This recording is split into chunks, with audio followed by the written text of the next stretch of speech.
This new edition of the podcast. Today we're going to talk about the novel A Clockwork Orange by Antonio Burgess. My guests are Alejandra, and I'm a lawyer. Eugenia, and I'm a sociologist. David, and I'm a pedagogue. Alexa, and I'm an anthropologist. okay. We're going to discuss the various themes of the novel, especially the ones related towards social organization. We're going to start by talking about the social relationships and how they are displayed in the novel. Can you start?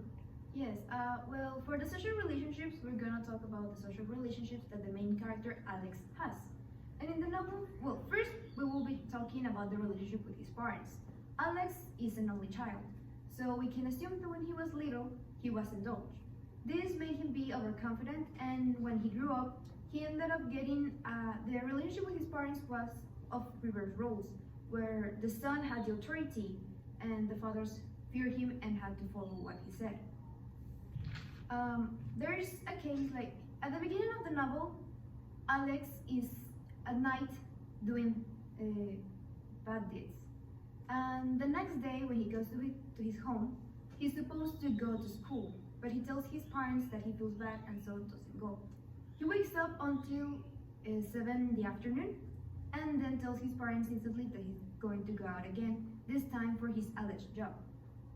His father is suspicious of this job that he has, but he's too scared of asking him, and in the novel it says, "Dad looked at me with a not so pleased suspicious like look, but said nothing, knowing he dared not." In here we can see how the relationship is where his parents fear him so much that they let him do whatever he wants, and where he has the authority. Does he have relationships with anyone outside his family? Like, how are those relationships shown in the novel? Yes, he has a group, a gang, and his friends there, well, he has a kind of weird relationship with them because they are not together because they like each other, they just together because it's practical. It's kind of like a fake relationship. And in there, he feels like he's the leader, even though the gang hasn't named one of the members the leader. So since he feels like he's the leader, he's also the one that gives all the orders and that has all the authority. There's a part in the novel too where he's talking to his members of the gang and he says, "There has to be a leader. Discipline there has to be, right?" None of them scared a word or nodded even. In here we can see that when he's acting as a leader and the others are like, "You are not the leader," he tries to name himself the leader even though all the others don't acknowledge him as that. Does he relate with anyone outside his close circle? He does, but it's not really that deep as with his close circle. He just has very superficial relationships, and most of them end up with the other part holding a grudge against Alex. This type of relationship, even though they are short, in the second part of the novel become really relevant. Okay, now we're going to see how these relationships and how the aspects that they represent can be carried out towards the society. Well, unlike the perfect image of a utopian society, the Clockwork Orange represents a dystopian society, which is the total opposite. This society is wrecked and full of social problems such as drugs and ultra-violence, and also it is full of rapes. And this is a really big problem because not only do they seem to feel this as something normal in society, the authorities, in this case the police, don't act against it. They act like they don't care. They don't try to put an end to this. And So there is an authority, but there is an authority, but the authority doesn't react. Yeah, they just act as if it was nothing, as if it was something common. There's only one person who is a politician who decides to take an action. He decides to take Alex to jail and teach him how to be a better person according to what society says. But it ends up being just a political move. He just does this to make a better image of himself, not to help Alex nor the society. especially for the creation of a good society. Unlike this one, it is like a pretty good part the social engagement that anybody has. Is there any signs of social engagement from Alex towards his society? Throughout the novel, Alex doesn't have any social engagement. He doesn't follow the rules. He does whatever he wants, and he doesn't care about the consequences. One thing that is like linked with this is, as my friend says, family roles are inverted. His parents have less power over him. Alex has more power over his parents, which is also something that is happening nowadays in real life. Teenagers feel like they don't have to respect their parents, which isn't the right thing. They act out, and also as Alex, they are like the bosses of their houses, which isn't what should be. They shouldn't. They shouldn't be the norm.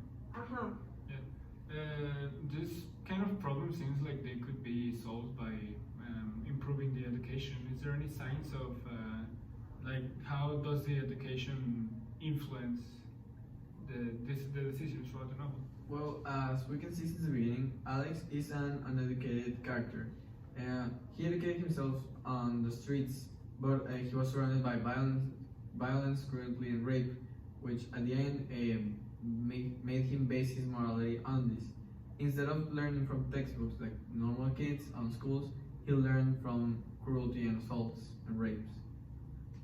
So, what is Alex's opinion? As he seems to have a negative opinion about society's educational system.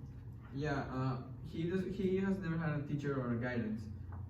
So he says in a quote, but the not self cannot have the bad, meaning that they of the government and the schools cannot allow the bad because they cannot allow the self. Where he mocks the schools and government, and he says that they will not allow someone to be themselves because the school or the government will stop the bad part of their self from manifesting. So that's why he doesn't like the institutions. So he seems to have a strong opinion on the systems of education by the society, but what is his opinion on learning in general or knowledge?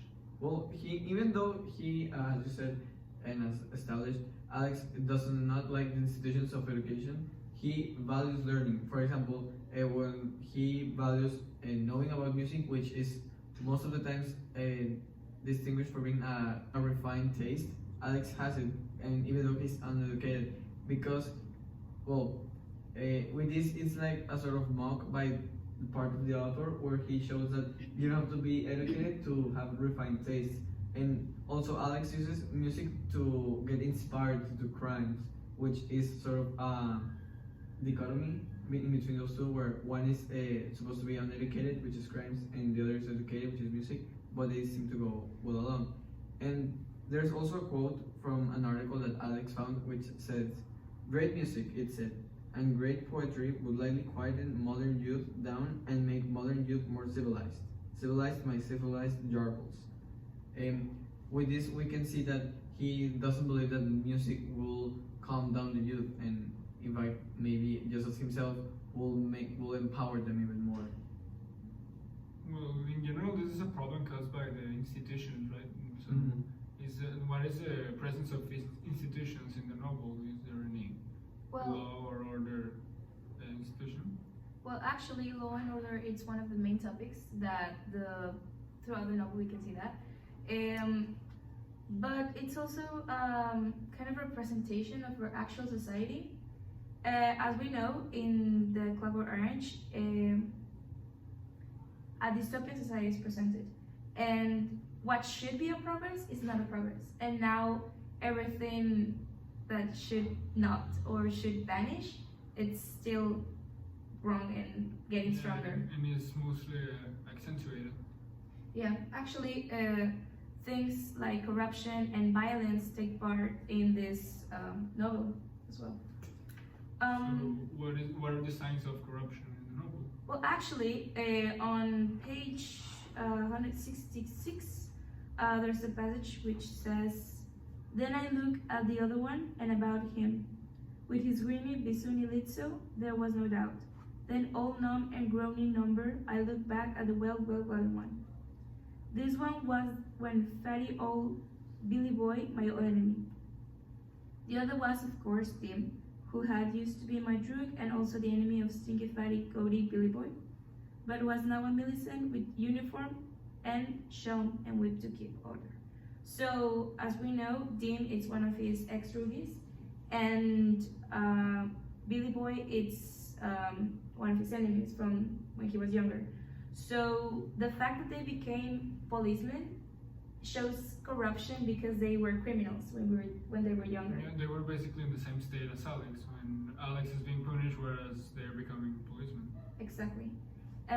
Also, well, as I said before, there's another topic which is violence, and I think some of my mates said it about ultra-violence. Actually, on page 76, there's another passage which I highlight. It says, "But after that day, all had a turn, bouncing me from one to the other like some very weary, bloody ball. All my brothers, and feasting me in the jarbles and the rod and the belly, and dealing our kicks. And then at last I had to sit up on the floor, and like some real Bisumi bag, I even said, 'Sorry, brothers, that was not the right thing at all. Sorry, sorry.' Violence makes violence." And this is something I wanted to highlight because it's a thesis that is presented in the book. Violence should not still be violence. It should be changed to something else. Yeah, but the interactions created by the government make violence create violence. Exactly.